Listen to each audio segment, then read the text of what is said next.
அமித்ஷாவையே அலறவிடும் எடப்பாடி. நண்பர்களே, அதிமுக தொண்டர்களாக இருந்தீங்க அப்படின்னா மறக்காம நம்ம சேனலை சப்ஸ்கிரைப் பண்ணிட்டு இந்த வீடியோக்கு ஒரு லைக் பண்ணிருங்க.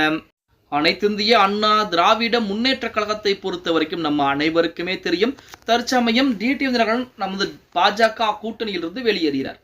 இப்போ அதிமுக பாஜக கூட்டணி என்பது ஒரு புறம் இருந்தாலுமே ஓபிஎஸ் வெளியேறினார், அடுத்து டிடிவி தினகரன் வெளியேறார். இந்த இரண்டு நபர்களும் வெளியேறி இருப்பது பாஜக கூட்டணியிலே சற்று பின்னடைவாகத்தான் பார்க்கப்படுகிறது அப்படின்னு சொல்லலாம். அப்படி பின்னடைவாக பார்க்கப்பட்டாலும் அதற்கும் காரணம் எடப்பாடி பழனிசாமி அப்படிங்கிற தகவல் தற்போது வைக்கிறது. அமித்ஷா உள்துறை அமைச்சர் கூடிய அமித்ஷா அவர்கள் எடப்பாடி பழனிசாமியிடம் அனைவரும் ஒன்றாக இருக்க வேண்டும் அப்படின்னு சொல்லி பல முறை பேச்சுவார்த்தை நடத்தி பார்த்தாராம். அதுவும் அதிமுக கூட்டணியில் என்றால் பாஜகவுடைய கூட்டணியில் தான் இருக்கிறார்களே தவிர உங்களுக்கும் அவருக்கும் எந்த சம்மந்தமும் கிடையாது அப்படிங்கிற மாதிரிலாம் பேச்சுவார்த்தை என்பது பேசிக்கிறார். இருந்த போதிலுமே எடப்பாடி பழனிசாமி பிடி கொடுக்காத காரணத்தினால் தான் தற்போது டிடிவி தினகரனும் வெளியேறி இருக்கிறார் அப்படிங்கிற தகவல் என்பது வெளியாகும். அப்ப அமித்ஷாவுடைய பேச்சையே கேட்க மறுக்கிறாரா எடப்பாடி பழனிசாமி அப்படின்னா உண்மையாகத்தான் கேட்க மறுக்கிறார் எடப்பாடி பழனிசாமி.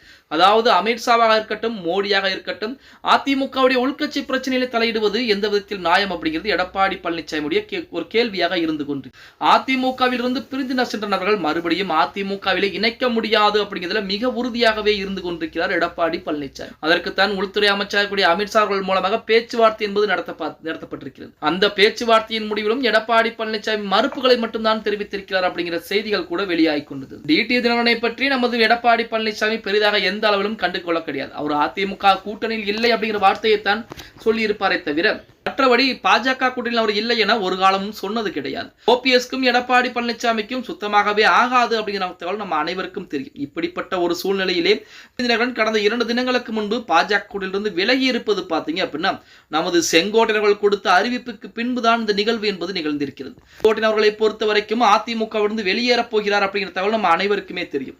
அவரை பொறுத்த வரைக்கும் அதிமுகவில் எடப்பாடி பழனிசாமிக்கு எதிராக போர்க்கொடி உயர்த்த ஆரம்பித்து விட்டார்.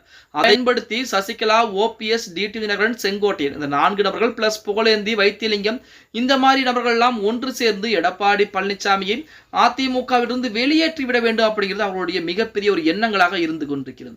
இப்பட்ட எண்ணத்திற்குத்தான் அடிபணிந்திருக்கிறார் நமது செங்கோட்டையன் அவர்கள். அதிமுகவிலே அவருக்கு முக்கிய உயரிய பொறுப்புகளும் சரி, அதே போல மதிப்பு மரியாதை என்பதும் கொடுக்கப்பட்டு கொண்டுதான் இருந்தது. அதாவது அதிமுகவை பற்றி ஒரு தகவல் வெளிவருகின்றால் வெளியிலே மக்களிடத்திலே போகக்கூடிய அந்த நேரத்திலே அது பல வகையிலாக திரித்து சொல்லப்படும். அதே போல திமுகவை பற்றி ஒரு செய்தி வெளிவருகின்றால் அது மக்களிடத்திலே போகவே போகாது. அப்படியே போனாலும் அது வேற ஒரு மாதிரியாக திமுகவிற்கு நன்மை பயக்கக்கூடிய வகையிலே சொல்லப்படும். இது நிறைய மீடியாக்கள் அந்த மாதிரி தான் பண்ணிட்டு இருக்காங்க. அதிமுகவை எப்படியாவது மட்டம் தட்ட வேண்டும், அதன் மூலம் திமுக 2026 சட்டமன்ற தேர்தலில் வெற்றி பெற வேண்டும் அப்படிங்கிறது நிறைய நபர்களுடைய எண்ணங்களாக இருந்து கொண்டிருக்கிறது. அதை புறம் தகர்த்தெறிவாரா எடப்பாடி பழனிசாமி? அதிமுக பாஜக கூட்டணி வெற்றி பெறுமா அப்படிங்கிறத பொறுத்துதான் பார்க்க வேண்டும். ஓகே கைஸ், வீடியோ பிடிச்சிருந்தா மறக்காம லைக் பண்ணிருங்க.